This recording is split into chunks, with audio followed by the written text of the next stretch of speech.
Welcome back everybody to Extreme Off-Road Silly Builds, and today we're dealing with the 1994 Subaru Vivio RXR. So this now has 758 horsepower, 527 pounds-feet of torque from a 3.4 litre twin turbocharged V6 engine.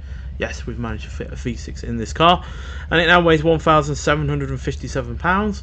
Already came with all-wheel drive as standard, but it now has off-road tyres and off-road suspension, and it can only do 0 to 60 in 3.478 seconds, 0 to 100 in 5.641 seconds, and going to a top speed of 203 miles an hour. So we've had plenty of cars like the previous one in the previous episode, like the racing cars like the Mazda Furai, or racing adjacent, and obviously plenty of off-roaders like the Toyota Land Cruiser, but we've not had much in the way of K cars to try out on a series like this before. And obviously with this being set in Japan, we have plenty of vehicles like this to try out. So yeah, it's going to be interesting to see where these come in, in terms of this series, in terms of the leaderboard, whether or not they're going to be high ranking or low ranking.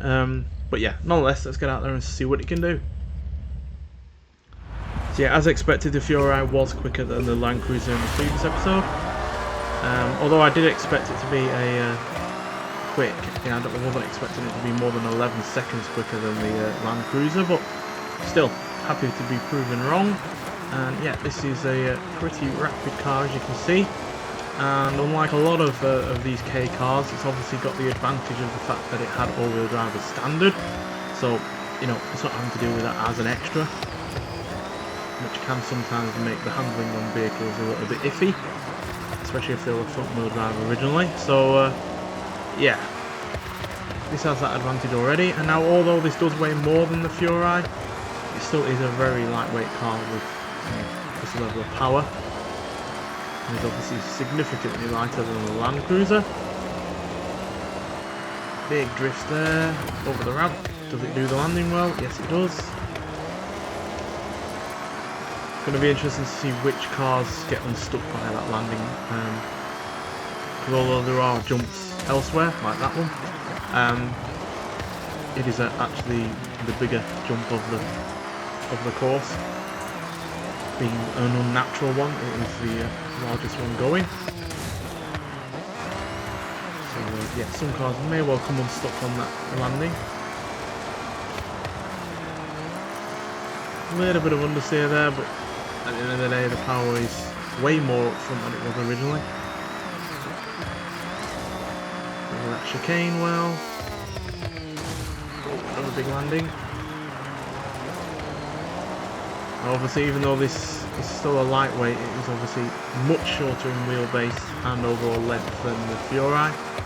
And that car obviously had a great deal of aerodynamic downforce to deal with, whereas this does not. It's getting a little bit twitchy.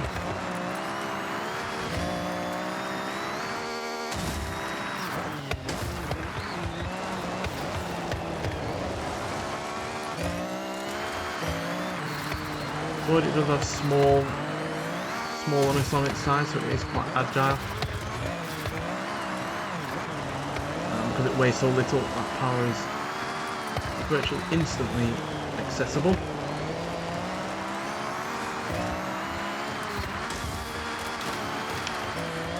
few bit of logs there getting in the way.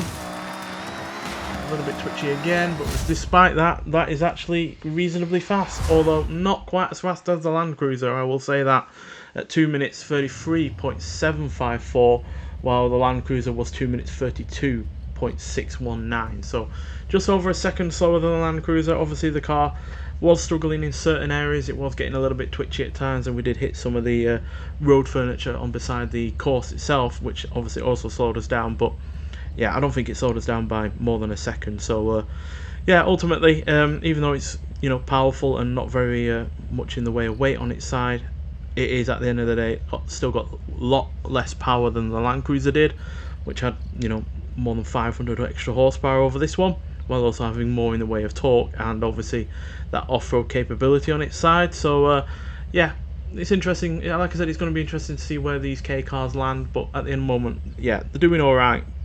To be honest, quite frankly, the fact that it's only just over a second slower than a big off-roader with you know, plenty of off-road capability and way more in the way of power and torque is not half bad at all. Because at the end of the day, this is way out of its comfort zone, unlike the Land Cruiser was. So, which the Land Cruiser wasn't, should I say, as that is certainly meant for this kind of course, whereas this and the Fury certainly are not.